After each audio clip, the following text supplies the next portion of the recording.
গোলাঘাটৰ দেৱৰাজ ৰয় মহাবিদ্যালয়ৰ অৰ্থনীতি বিভাগৰ প্ৰাক্তন অধ্যাপিকা প্ৰয়াত সাবিৰা খান্নামৰ শৰণত বক্তৃতা অনুষ্ঠান। আজি গোলাঘাট দেৱৰাজ ৰয় মহাবিদ্যালয়ৰ অৰ্থনীতি বিভাগৰ প্ৰেক্ষাগৃহত অৰ্থনীতি বিভাগৰ উদ্যোগত আৰু মহাবিদ্যালয় কৰ্তৃপক্ষৰ সহযোগত প্ৰয়াত অধ্যাপিকা সাবিৰা খান্নামৰ শৰণত এখনি বক্তৃতা অনুষ্ঠানৰ আয়োজন কৰা হয়।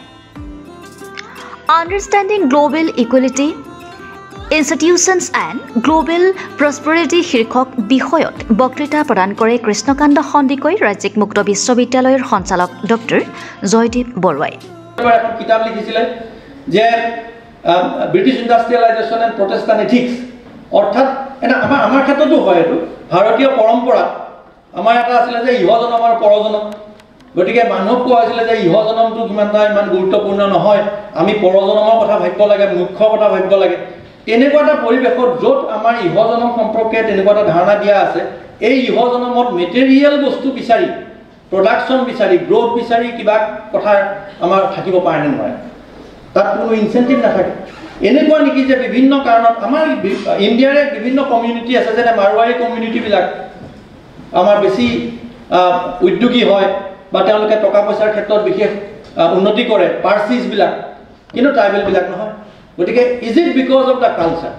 তেনেকুৱা এটা এক্সপ্লেনেশ্যন আছে, আৰু সেই এক্সপ্লেনেশ্যনৰ ক্ষেত্ৰতো কালচাৰেলি ডিফাৰেণ্ট হোৱাৰ কাৰণে উন্নয়নৰ ক্ষেত্ৰত প্ৰভাৱ পৰে নেকি, সেই সম্পৰ্কে চিন্তা চৰ্চা কৰি লাষ্টত তেওঁলোকে দেখা পালে যে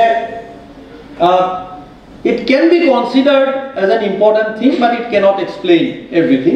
আৰু তেওঁলোকে ছাফিচিয়েণ্ট এইটো কণ্ডিশ্যন নহয়, হ'ব পাৰে ক'ৰবাত, কিন্তু ছাফিচিয়েণ্ট নহয় বুলি তেওঁলোকে সিদ্ধান্তলৈ আহিলে, আৰু বহুত উদাহৰণ দিছে তেওঁলোকে। দেৱৰাজ ৰয় মহাবিদ্যালয়ৰ অৰ্থনীতি বিভাগৰ উদ্যোগত আয়োজিত সাবিৰা খান্নামৰ প্ৰতিচ্ছবি বন্তি প্ৰজ্বলন আৰু পুষ্পাঞ্জলি অৰ্পণ কৰে দেৱৰাজ ৰয় মহাবিদ্যালয়ৰ প্ৰাক্তন অধ্যাপক তথা মহাবিদ্যালয়ৰ পৰিচালনা সমিতিৰ সভাপতি ডক্টৰ নৃপেন বৰুৱাই।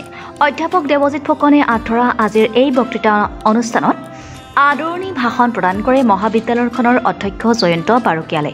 অনুষ্ঠানত মহাবিদ্যালয়ৰ প্ৰাক্তন অধ্যক্ষ ডক্টৰ পুতুল চন্দ্ৰ শইকীয়া, প্ৰাক্তন অধ্যাপক হেম ফুকন, পৰেশ চন্দ্ৰ দত্ত, হেমপ্ৰভা ছোৱালী মহাবিদ্যালয়ৰ প্ৰাক্তন অধ্যক্ষ বিপুল চন্দ্ৰ ভূঞাকে প্ৰমুখ্য কৰি মহাবিদ্যালয়ৰ অধ্যাপক অধ্যাপিকাসকলৰ লগতে ছাত্ৰ ছাত্ৰীসকল উপস্থিত থাকে। উক্ত বক্তৃতা অনুষ্ঠানৰ পৰা অধ্যাপক অধ্যাপিকাসকলৰ লগতে ছাত্ৰ ছাত্ৰীসকল উপকৃত হৈছে বুলি উদ্যোক্তাই আশা প্ৰকাশ কৰিছে।